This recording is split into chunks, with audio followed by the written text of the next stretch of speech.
Hello, welcome into First Alert Weather Plus. I'm meteorologist Darius Mack here on this Thursday. It is February 19th here. We are talking now on today's topic about severe thunderstorms. Yesterday we talked about tornadoes and how they formed.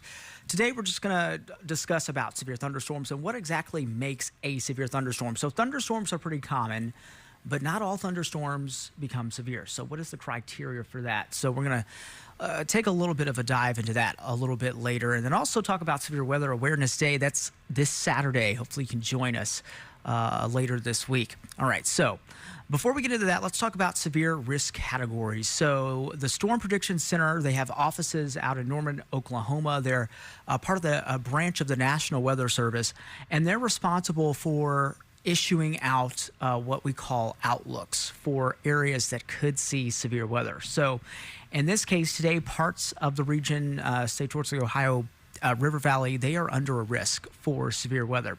Parts of Middle Tennessee today under a low end risk for severe weather. And by that, we're talking about a marginal risk. So we're going to look at each risk and kind of explain what's really expected with that risk that's issued. So you get a level 1 risk.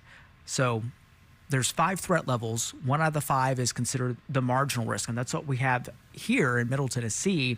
And that's when we're not expecting any widespread severe weather, but more so of maybe a rogue shower thunderstorm that could turn severe as a possibility. So we're looking at isolated case of a severe storm possible, so a severe weather warning that could arrive. Next on the list, or the next threat level, is a level 2. That is the slight risk, and not really widespread with this either.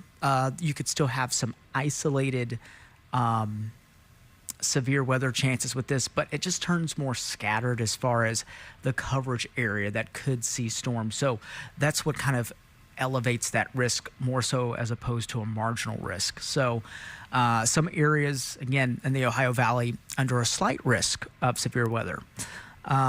We go for the enhanced risk. So this is when things start to become more widespread. And not to say not to pay attention to these threat levels. So level 1, level 2, pay attention to those. But especially a level 3, that's when we start to notice that the storms become more scattered or more numerous as possibility as far as severe weather chances go. So you look at an enhanced risk, and really beyond is when those threat levels become more elevated for us. So this one, a few tornadoes are possible whenever you see an enhanced risk, and then you can have persistent storms, numerous persistent storms. Level 4 is a moderate risk. These are rare as well as high risk. They're rarely issued, but really want to focus in. Whenever you get to moderate risk, that's when you're expecting severe weather outbreaks. You get very high into the threat. So the higher threat levels that you get into, you start to expect severe weather outbreaks. So the risk for strong tornadoes, widespread wind damage reports, that's what comes from moderate risk or outlooks. And then the highest is the high risk, the level 5. And that is the worst one. You don't want to have a level 5 risk. Really want to take those seriously. That's when we're talking about yet another severe weather outbreak expected, and then not even just severe weather, but including the risk for tornadoes, a lot higher, more elevated than the other risks that are issued. So that's just kind of a breakdown of each risk. Again, there's 5 risks, the lowest being marginal, the highest being the high risk. All right, so let's talk about severe thunderstorms and what makes them severe. So there's some thresholds that they have to meet. So again, not all thunderstorms are severe thunderstorms. Now, all thunderstorms have lightning and can be dangerous, but what makes them severe is some of the criteria that's met here. So if you have storms with winds in excess of 58 miles an hour, so wind gusts in excess of 58 miles an hour, that's when you start to talk about severe or destructive force winds, enough to knock down trees and power lines. So you have that, and that's what will cause the issuance of a severe thunderstorm. In most cases here in Middle Tennessee, a lot of the severe thunderstorms that we do get here are mostly wind-driven, strong wind-driven storms. So you get a lot of wind damage reports from those. Another one is damaging hail. So you're talking about hail within, say, an inch in diameter or more. So quarter-sized hail or greater is considered severe. So that's damaging hail. You're talking about enough to do damage to roofs, to your cars, to still and even to trees. I mean, the weight of hail is so impactful on those, and then can also cause again significant damage. The higher, of course, the hail size goes. And then we're talking about in some cases where thunderstorms can produce tornadoes. That's another one. So a tornado warning is a type of severe warned storm. So that's still a type of severe thunderstorm. And in most cases, before you get a tornado warning, you could have a severe thunderstorm warning. I mean, that could happen where sometimes severe thunderstorms can produce tornadoes. They get strong enough and have enough rotation to do that. So that's just to point out that even though I know a lot of folks, you hear tornado warning, okay, I really need to take cover. But in some cases, you can have a severe thunderstorm warning that you may want to treat just as a tornado warning, because sometimes it can just be at an instant that some of those severe thunderstorms can generate a tornado as well. So, and of course, with all storms, they carry dangerous lightning. So never want to be outside during any type of thunderstorm, but really especially a severe thunderstorm, as there's even greater risk of injury. You're talking about winds in excess of 58 miles an hour, plus the potential for hail to be embedded with that storm as well. And then even the possibility of it producing a tornado. So let's talk about the different hail sizes. So we go from the common types of hail sizes. So you go with non-severe thunderstorms, we can get pea or nickel-sized hail. And that's just pretty much the common sized hail types that we do see. And even with non-severe thunderstorms, you can get pea-sized hail.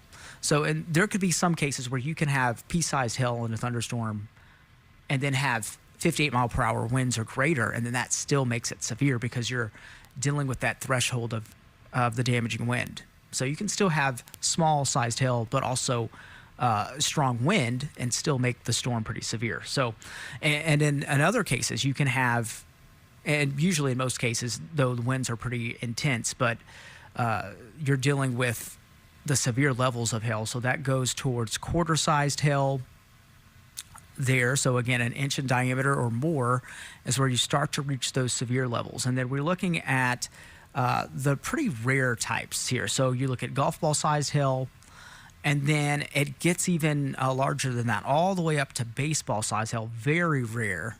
Then you're talking about more than 2 inches in diameter sized hail. And that's enough to really, I mean, really want to shelter, don't want to be outside. The larger the hail size is, you're talking about hail that can actually really tear apart roofs at this point when you get to baseball, softball, and especially grapefruit sized hail.